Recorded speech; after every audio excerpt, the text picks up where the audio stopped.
SpaceX के starship अंतरिक्ष यान और सुपर हेवी रॉकेट, जिसे सामूहिक रूप से स्टारशिप के रूप में जाना जाता है, एक पूरी तरह से पुनः प्रयोज्य परिवहन प्रणाली का प्रतिनिधित्व करता है जिसे चालक दल और कार्गो दोनों को पृथ्वी की कक्षा, चंद्रमा, मंगल और उससे आगे ले जाने के लिए डिजाइन किया गया है। स्टारशिप दुनिया का अब तक विकसित सबसे शक्तिशाली लॉन्च वाहन है, जो 150 मीट्रिक टन तक पूरी तरह से पुनः प्रयोज्य और 250 मीट्रिक टन खर्च करने में सक्षम है। अब तक विकसित सबसे शक्तिशाली प्रक्षेपण प्रणाली के रूप में स्टारशिप लंबी अवधि की अंतर्ग्रहीय उड़ानों में 100 लोगों को ले जाने में सक्षम होगी। स्टारशिप उपग्रह वितरण, चंद्रमा बेस के विकास और पृथ्वी पर पॉइंट टू पॉइंट परिवहन को सक्षम करने में भी पृथ्वी की कक्षा, चंद्रमा, मंगल और उससे आगे की सेवा। स्पेसएक्स के स्टारशिप अंतरिक्ष यान और सुपर हेवी रॉकेट, जिसे सामूहिक रूप से स्टारशिप के रूप में जाना जाता है, एक पूरी तरह से पुनः प्रयोज्य परिवहन प्रणाली का प्रतिनिधित्व करता है जिसे चालक दल और कार्गो दोनों को पृथ्वी की कक्षा, चंद्रमा, मंगल और उससे आगे ले जाने के लिए डिजाइन किया गया है।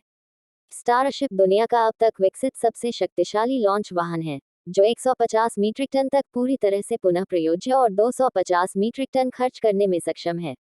ऊंचाई 120 मीटर, भार क्षमता 150 टन।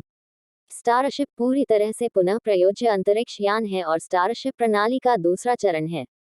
वाहन कई अलग अलग कॉन्फ़िगरेशन में आता है, एक एकीकृत पेलोड अनुभाग प्रदान करता है और चालक दल और कार्गो को पृथ्वी की कक्षा, चंद्रमा, मंगल और उससे आगे तक ले जाने में सक्षम है। स्टारशिप पृथ्वी पर पॉइंट टू पॉइंट परिवहन में भी सक्षम है, जिससे 1 घंटे या उससे कम समय में दुनिया में कहीं भी यात्रा संभव हो जाती है। Super heavy starship launch system का पहला चरण या बूस्टर है। ठंडा तरल मीथेन CH4 और तरल ऑक्सीजन LOX का उपयोग करके 33 रैप्टर इंजन द्वारा संचालित सुपर हेवी पूरी तरह से पुनः प्रयोज्य है और लॉन्च स्थल पर वापस उतरने के लिए पृथ्वी के वायुमंडल में फिर से प्रवेश कर अब तक विकसित सबसे शक्तिशाली प्रक्षेपण प्रणाली के रूप में स्टारशिप लंबी अवधि की अंतर्ग्रहीय उड़ानों में 100 लोगों को ले जाने में सक्षम होगी। स्टारशिप उपग्रह वितरण, चंद्रमा बेस के विकास और पृथ्वी पर पॉइंट टू पॉइंट परिवहन को सक्षम करने में भी मदद करे। मंगल ग्रह के लिए प्रस्थान करने से पहले कम पृथ्वी की कक्षा में स्टारशिप अंतरिक्ष यान को फिर से भरने के लिए स्टारशिप टैंकर वाहनों का लाभ उठाता है। कक्षा में पुनः भरने से मंगल ग्रह तक 100 टन तक का परिवहन संभव हो जाता है।